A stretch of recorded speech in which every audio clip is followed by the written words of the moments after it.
Cripps mission क्या कह रहा है? क्रिप्स मिशन ने कहा वही बात। देखो, अगस्त प्रस्ताव ने पहली बार क्या कहा? भारत को डोमिनियन स्टेट का दर्जा देने की बात पहली बार ब्रिटेन ने स्वीकारी। कब? अगस्त प्रस्ताव में, ध्यान रखना है। पहली बार अगस्त प्रस्ताव के जरिए ब्रिटिश हुकूमत ने स्वीकार किया कि हम भारत को डोमिनियन स्टेट का दर्जा दे देंगे। ये इंपॉर्टेंट प्रश्न है जो आता है कि डोमिनियन स्टेट का दर्जा देने की बात पहली बार कब स्वीकार की गई। तो आपको याद रखना है, अगस्त प्रस्ताव में 8 अगस्त 1940 को जब लॉर्ड लिनलिथगो ने यह प्रस्ताव रखा था, तब उन्होंने इस बात को स्वीकार किया था। यहां तक क्लियर है? फिर हम लोगों को चूंकि यह प्रस्ताव पसंद नहीं आया था, यह हमारी उम्मीदों से बहुत ही निम्न लेवल का था, फिर आया क्रिप्स मिशन। क्रिप्स मिशन ने भी वही बात दोहरा दी। उसने भी कहा हम भारत को पूरी आजादी के फिलहाल हमारे माइंड में नहीं है कि हम आपको आजादी दें, हमारे भी दिमाग में यही है कि अब हम आपको डोमिनियन स्टेटस का ही दर्जा देंगे, हम डोमिनियन स्टेट्स ही बनाएंगे। तो क्रिप्स मिशन भी किस पर कायम था? कि बोले हम इंडिया को क्या बनाएंगे? डोमिनियन स्टेट्स, मतलब औपनिवेशिक राज्य का ही दर्जा देंगे। तो क्रिप्स मिशन की पहली सिफारिश क्या है? भारत को क्या पूरी आजादी देने के पक्ष में? क्या उत्तर है? नहीं। क्रिप्स मिशन भी कह रहा है कि भारत को हम क्या, कौन सा दर्जा देंगे? भारत को केवल और केवल किसका स्टेटस मिलेगा? डोमिनियन स्टेट्स का, यानी औपनिवेशिक राज्य हम भारत को बना सकते हैं। तो पहली सिफारिश इनकी ये थी। दूसरी सिफारिश ये क्या कह रहे हैं कि इन्होंने ये बात, देखो ये बात यहां पर ठीक हुई। इन्होंने कहा कि भारत का संविधान लिखने के लिए भारतीय अपनी संविधान सभा बना सकेंगे। ये बात क्रिप्स मिशन ने पहली बार स्वीकार कर ली कि भारतीयों की अपनी एक संविधान सभा होगी जो भारत का संविधान लिखेगी। तो ये क्रिप्स मिशन में पहली बार हो रहा था कि ब्रिटेन ने कब भारतीयों की संविधान सभा की मांग को कब स्वीकार किया। तो आपको ध्यान रखना है, क्रिप्स मिशन में ब्रिटेन ने भारतीयों की अपनी एक संविधान सभा की जो बात थी, या भारत के अंदर एक संविधान सभा हो जो भारत का संविधान लिखे, उस संविधान सभा की जो मांग को क्रिप्स मिशन ने स्वीकार कर लिया था। ये एक इंपॉर्टेंट था, ये ध्यान रखना है कि क्रिप्स मिशन ने संविधान सभा की जो मांग थी उसको इन्होंने स्वीकार कर लिया था। तो पहली सिफारिश, डोमिनियन स्टेट्स का दर्जा देंगे। पहली सिफारिश क्या है? पहली सिफारिश क्या है? डोमिनियन स्टेट्स का दर्जा दे देंगे। दूसरी, भारतीय अपनी संविधान सभा बना पाएंगे और यह संविधान सभा भारत का संविधान लिखेगी। ये दूसरी। तीसरी इन्होंने क्या की? तीसरी में गड़बड़ कर देंगे भाई। तीसरी में तो एक तरह से भारत को तोड़ने वाला काम कर रहा है क्रिप्स मिशन। क्रिप्स मिशन कह रहा है कि जो भारतीयों की संविधान सभा होगी, क्योंकि ये ऊपर कह चुका है कि भारतीय अपनी संविधान सभा बना सकते हैं और ये संविधान सभा भारत का संविधान लिख देगी, भारत का संविधान बना देगी। फिर इन्होंने तीसरी सिफारिश में बोला कि ये जो संविधान सभा जो भारत का संविधान बनाएगी, जो भारतीय संघ का जो एक संविधान लिखेगी, अगर किसी प्रांत को इस विधान सभा का लिखा हुआ संविधान पसंद नहीं आए तो फिर क्या? तो इन्होंने कहा कि अगर किसी प्रांत को, अगर भारतीय संविधान सभा का संविधान लिखा हुआ पसंद नहीं आए और वो भारतीय संघ में ना मिलना चाहे, तो उन प्रांतों को अधिकार होगा कि वे भारतीय संघ से अलग रह सकते हैं, अपना खुद का एक नया संघ बना सकते हैं और अपना नया संविधान लिख सकते हैं।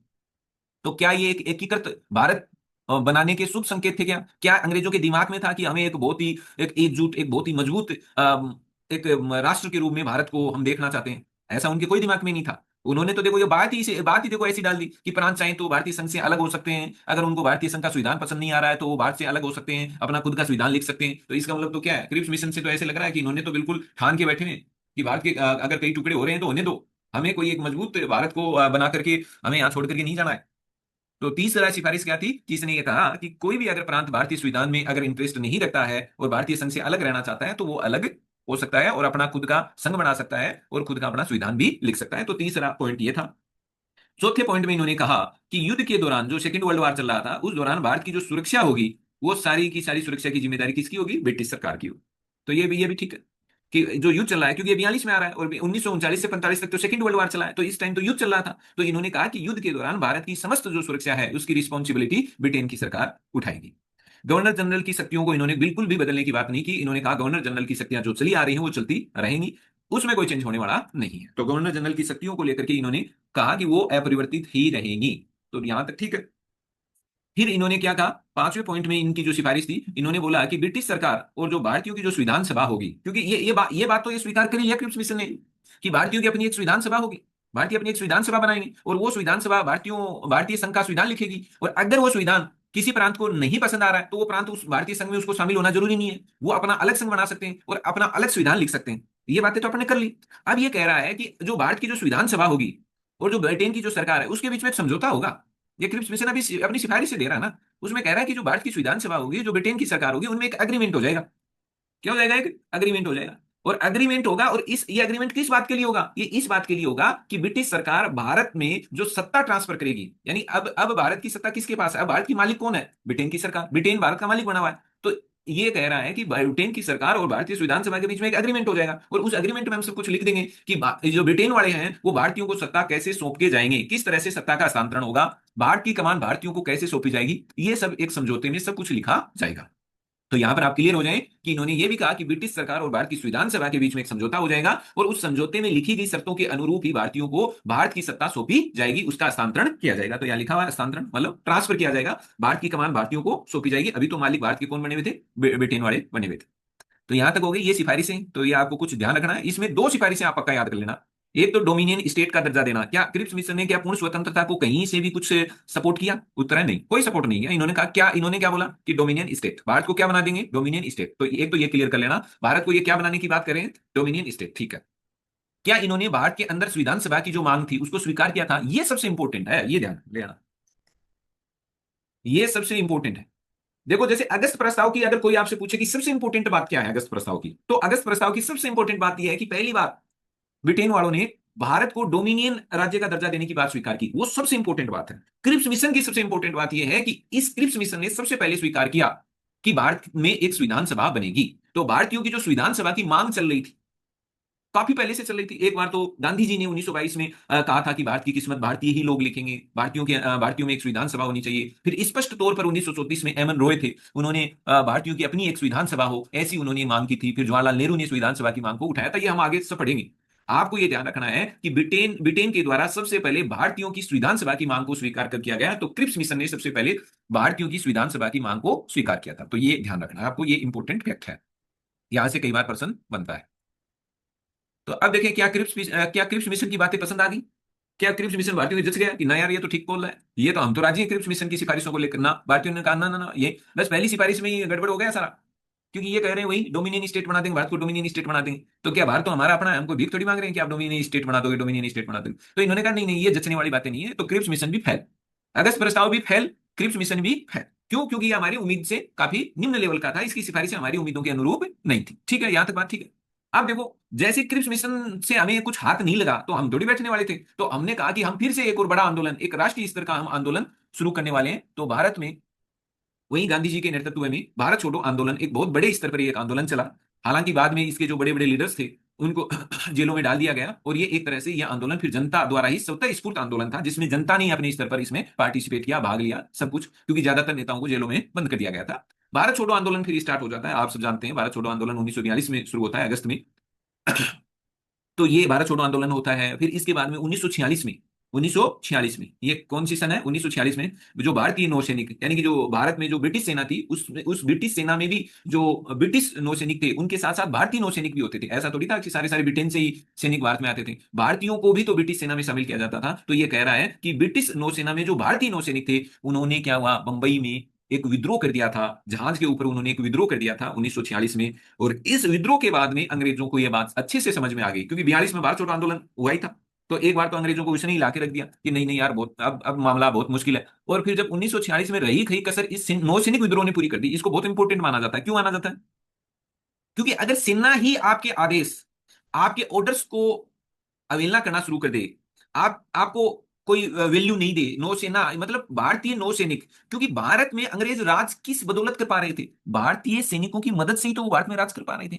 और जब 46 में भारतीय नौसैनिकों ने ही बगावत कर दी ब्रिटिश सरकार के प्रति, तो अब ब्रिटेन वालों के इतना तो दिमाग था, इतना तो उनके समझ में आ गया था कि अब से भारतीय नौसैनिक, भारतीय सेना उनका अब साथ देने वाली नहीं है, वो भारतीयों के साथ हो लिए हैं और वो भी अब भारतीयों की आजादी के पक्ष में आ गए हैं। इसलिए अब हमारा समय आ गया है कि हमें यहां से बोरिया बिस्तर बांध लेना चाहिए, क्योंकि सेना और पुलिस के दम पर ही तो राज हो रहा था।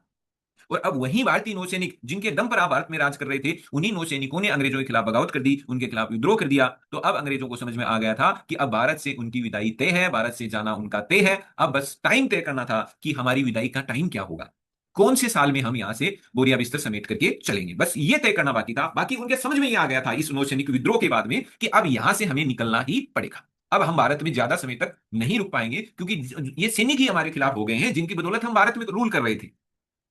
तो अब क्या हुआ, अब तो केवल बस यही बाकी चल रहा था कि कौन सा टाइम हो कि हम भारत को आजाद कर दें और भारत को कैसे आजाद करें। बस अब इन्हीं चीजों पर सोच विचार चल रहा है ब्रिटेन के अंदर कि भारत को आजादी कैसे दें, कब दें, कौन से साल में दें, सत्ता जो हमारे पास है उसको हम भारतीय लोगों को कैसे ट्रांसफर करें, किन के पास सत्ता देके जाएं, किस तरह से अब हम यानी कुल मिला के भारत को भारतीयों को अब कैसे सौंपें और किस समय सौंपें, केवल इस पर विचार चल रहा है।